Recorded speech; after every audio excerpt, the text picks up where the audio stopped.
Illegal alien truck driver charged in a deadly wreck is set to make his first court appearance today. He's facing vehicular homicide charges and deportation.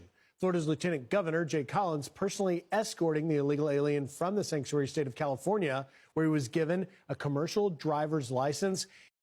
Well, we're here in California because when this tragic accident happened and 3 Floridian lives were lost, he fled back to California, where in 2018 he illegally crossed the border, came here, and ended up getting a commercial driver's license, a CDL. When he was pulled off the side of the road, he answered 3 out of 16 questions properly. Why was he driving in the first place? He didn't have basic English proficiency, he didn't know the road signs, and yet he is driving a giant vehicle across our state. And let's not overstate, we cannot say this enough. 3 lives ended early because of that, because of failed border policy. Now, when you look at what we do here in Florida, or back in Florida, and why I'm here, we understand that leadership matters. You got to be upfront, standing and being bold, even if it means standing alone, as I am today, because we believe in doing the right thing. We believe and will continue to lead on illegal immigration and immigration policy enforcement, and we're going to make sure that this thug is brought to justice and faces it in Florida, and that those 3 lives lost early are given accountability and the justice they deserve. We've identified several states that have not been in compliance. That would be Washington, California, and New Mexico. Those are the three states that have not complied with this rule, which, by the way, this driver in Florida had received a CDL in Washington, California, and was pulled over in July for speeding, and no doubt couldn't speak the English language. Law enforcement in New Mexico did not take his rig out of service. So this one driver touched all 3 states. Based on our review, they are not complying with our rule. And so phase 1 for us, which I'm announcing today, is we are going to give these states 30 days to come into compliance with truck drivers speaking proficiently the English language, or we're going to look at federal funding that they receive under the Motor Carrier Safety Assistance Program. So I believe California is 20 million or 30 million? 30 million. Washington is 10 million, and New Mexico is 7 million. Correct. Jesse will confirm that in a second, but these are millions of dollars. By the way, this is phase 1. There are other actions that we can take to make sure states comply, and hopefully in the next 30 days we won't have to withhold any money from them, but if they don't come into compliance, we will start with withholding this money, and then we will take additional steps to guarantee compliance. Welcome to Find the Dot. Today we pause to reflect on a heartbreaking tragedy from Florida, where an unlicensed truck driver operating illegally was involved in an accident that took the life of 3 innocent Americans. Beyond the headline, this story forced us to ask difficult questions about safety, responsibility, and accountability on our road. Credit goes to the creator and stitches of this video that brought this story to light, giving us opportunity to discuss it with seriousness it deserves. I'll go back to give more commentary about this. Please stay tuned.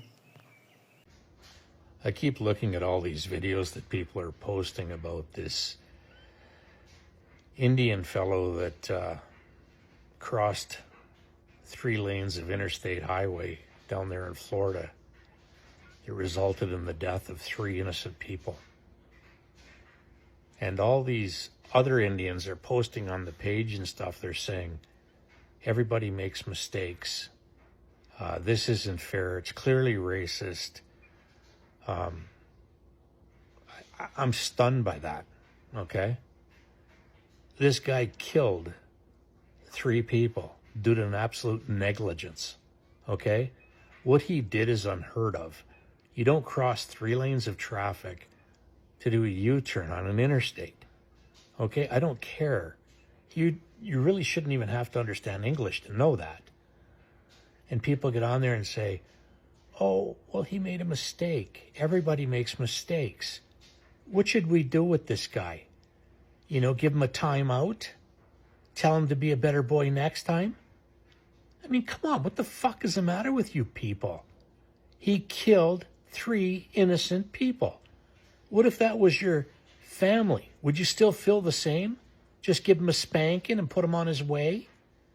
The problem is in this country, and this has been going on for a while, and when I say this country, I mean the United States and Canada, okay? The United States will probably do something about it. Canada never will. We're such ass kissers over here. We never want to offend anybody. We never want to fucking look like we're racist. So we'll do exactly what we need to do to make everybody happy, and we'll never fix the fucking problem, okay? In Canada, we sit every year and we discuss ways to make the trucking industry more safe. You know, maybe we should tweak the hours of service. Maybe we should come out with this. We should come out with that. Maybe more courses. Because, boy, we sure want to make it safer out there. Whatever. You want to make it safer? Get rid of all the foreign drivers. Period. There never was a driver shortage. Ever. Okay? What there was a shortage of people wanting to work for below average rates. So how the government fixed that was to start bringing all kinds of immigrant drivers in, all right, to fill the position of the experienced high quality drivers. And what you got is what you got. Accidents all over the place. You've got fatalities all over the place. It was bound to happen, and it's only going to get worse. You got rid of truck drivers to get steering wheel holders. Period. So don't sit there and act like you don't understand what's going on. We all know what's going on, every one of us. You ever watch these guys? They tailgate. They weave in and out of traffic. Their trucks look like shit. Half of them got bumpers hanging on by chicken wire. It's an absolute disgrace. All the other drivers sit there look and think, wow, there's an accident looking for a place to happen. Everybody sees it, but the people that are supposed to see it, the federal government, the people that are supposed to make the rules. And the reason they don't see it is they don't want to give up the cheap labor. They don't want to have to start paying rates that are full price to get the safety with it. They'd rather risk the odd life to get the benefit of the cheaper prices, which is absolutely unbelievable. And again, for you people that are on there trying to act like this guy should just walk free because he had a bad day and he might have killed a few people, but hey, we all have accidents. You need to all really, really sit and look at yourself and wonder what the fuck you're thinking. Would you believe that 2.5 million people signed a petition asking the governor of Florida, Ron DeSantis, for leniency on this piece of shit that took the lives of those 3 American families? Here, illegally. Don't speak maybe a lick of fucking English. The American families are mourning right now. If you watch the film, maybe, just maybe for a second, I would think about doing a different video if he showed some remorse when the van goes smashing into his truck and he just looks around like it's just no big deal. And 3 people are gone. And he's still on this earth breathing. And 2.5 million people want to show him leniency. This is disgusting. This is an atrocity. This is a clear definition of how sick human beings are in this world, that they want to defend the very criminal that should have never been here in the first place. Here illegally, by the definition, in the United States of America, you're a criminal.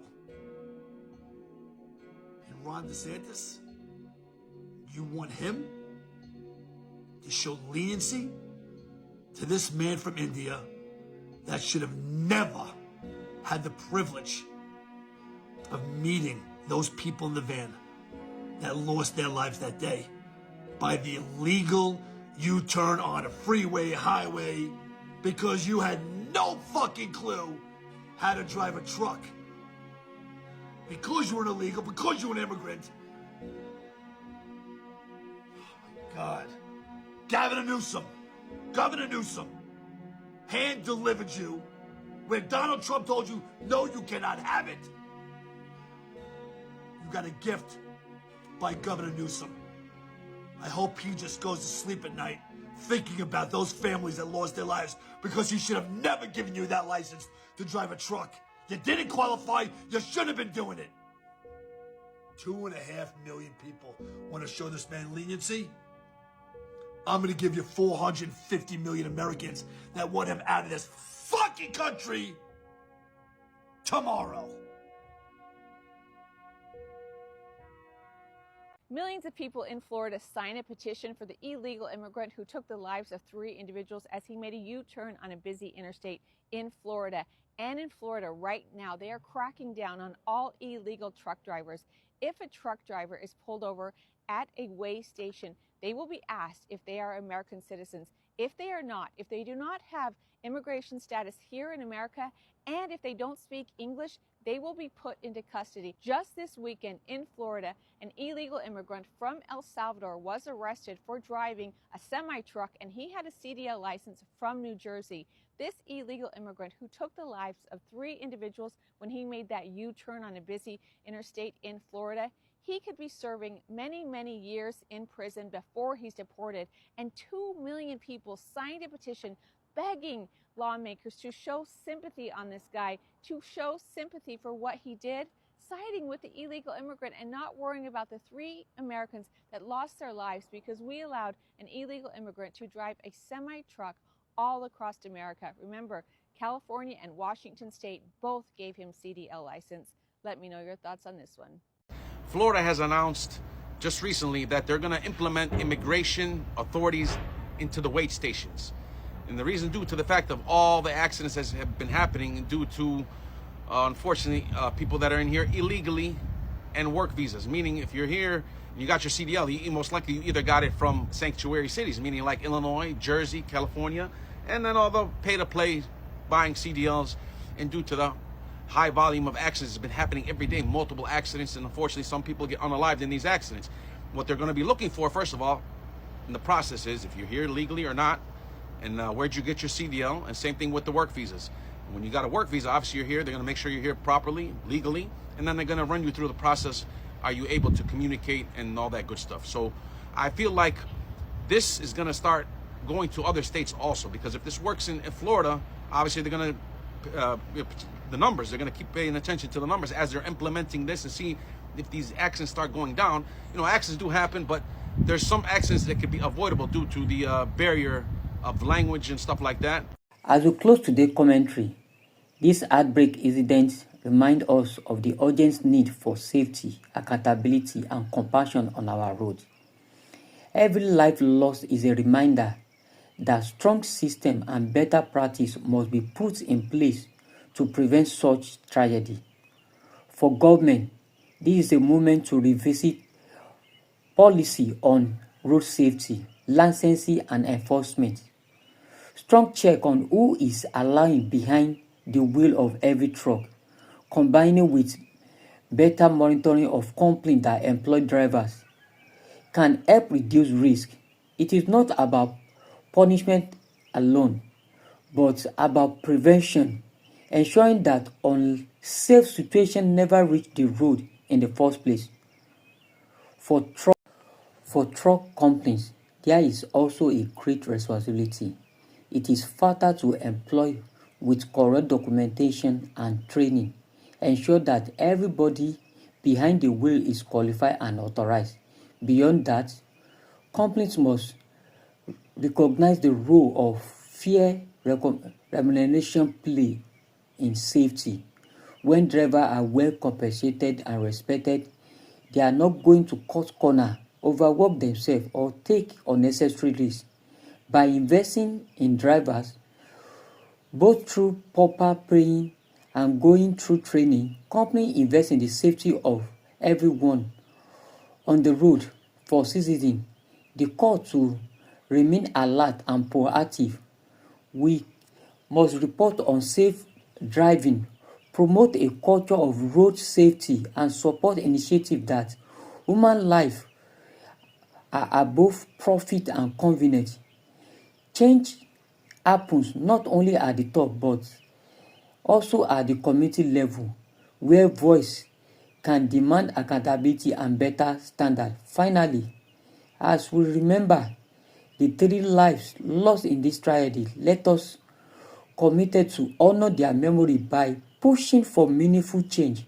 Governments, companies, citizens each have a role to play.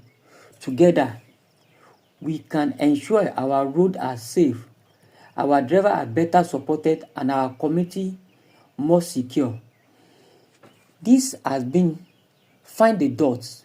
Once again, we give credit to the creator and the stitches of this story for bringing it forward, and we thank you, our viewers, for joining us in reflecting on this important issue. And here is a call to action.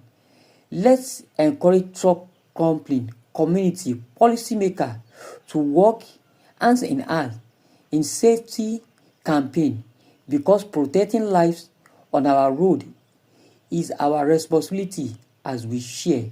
Thanks.